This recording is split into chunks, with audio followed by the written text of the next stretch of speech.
Lies, lies, lies! Are they? Well, I have had so many questions over the past 2 weeks about what this NAR settlement means that I've decided that this week I'm going to make a video on the 7 myths about the settlement. And I call them myths because I see these headlines on the newspapers, on TV, and even over the radio, and these talking heads. And let me tell you, a lot of these people have no idea what they're talking about.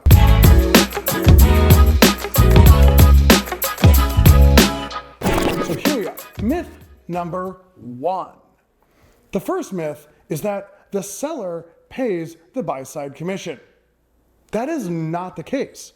Think about it. When you sign a listing agreement with somebody, anybody, even if it's 4% or maybe even 7%, what usually happens is that the listing agent splits that commission with the buyer's agent. So if I sign a listing for 5% and a buyer's agent brings me a buyer, Tim Farnham, is reducing my commission from 5% to 2.5% to make this deal happen. So how is the seller paying that? To me, that just makes no sense. Myth number 2. The other myth that I don't understand is that they're saying that the sellers must lower their commission now. How is that a thing? It's not written in the settlement, and I have costs, I have people, I have equipment, I provide a lot of services to people who list their house with me, so I usually offer that 5% or 6% or 4%, depending on what we're doing, based on the services that I charge. Those services don't go away if you still want a premier listing. So I don't understand how it's going to make it go down. Again, it's not written in the settlement. It just makes no sense. Myth number 3. Myth number 3 is that home prices will drop. Again, I don't understand this because a listing commission is probably going to stay the same because it still takes the same amount of work to get the job done. So why would anybody lower their commissions? Why, if the commissions don't go down, why would the home prices go down? To me, that makes no sense. And if anything, if buyers now are going to have to come up with an extra 2.5% to use an agent, I would think that home prices are actually going up because of this. Myth number 4. Another big myth that I see is that people think that this is a big win for buyers. I don't understand how that's true.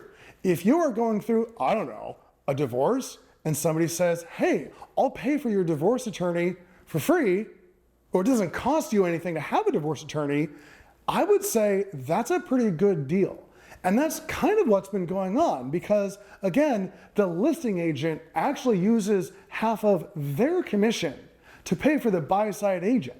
So since the selling agent is using their commission to pay you, and it doesn't cost the buyer any more, but if they use an agent, it does cost them more, I don't understand how that's a big win. Myth number 5. Myth number 5 is that the sellers will no longer be able to pay for a buyer's agent's commission. That is simply not true. Number 1, as we've already discussed, usually the way a listing is written is that there is a commission for the listing person, listing agent. They then split that fee with the buyer's agent. So again, it's the listing agent splitting their fee. It wasn't the seller paying extra.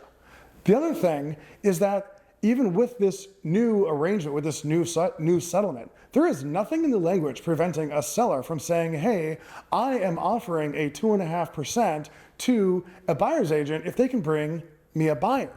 The only thing that's stipulated is that they can no longer have it on the MLS.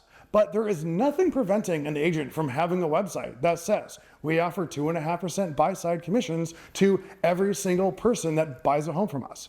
There is nothing stopping them from also putting in a photo that says, we offer 2.5% commission, or whatever it is that is negotiated. So that's another big lie.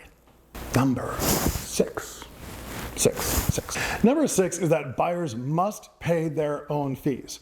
Again, It is not in the language at all that the buyer must pay for their own buyer's agent. It has always been an option.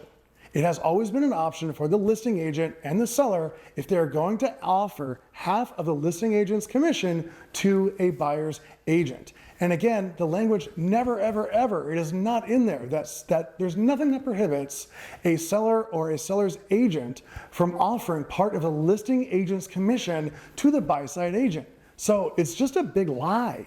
Myth number 7. Myth number 7 is that this is a big win for sellers. And this is another one that I don't understand. I don't see selling commissions going down because of all the work that has to go into listing a house for sale. So if listing commissions don't come down, and now to get the same amount of viewers on the property, they now have to offer a concession of 2.5%. Now their total commission might go from 5% to 7.5% or whatever it was, 4% to 6% or 3.5% to 7%, whatever it is.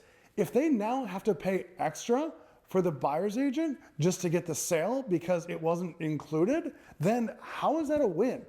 To me, that's just another big lie. I will tell you though who did win from this.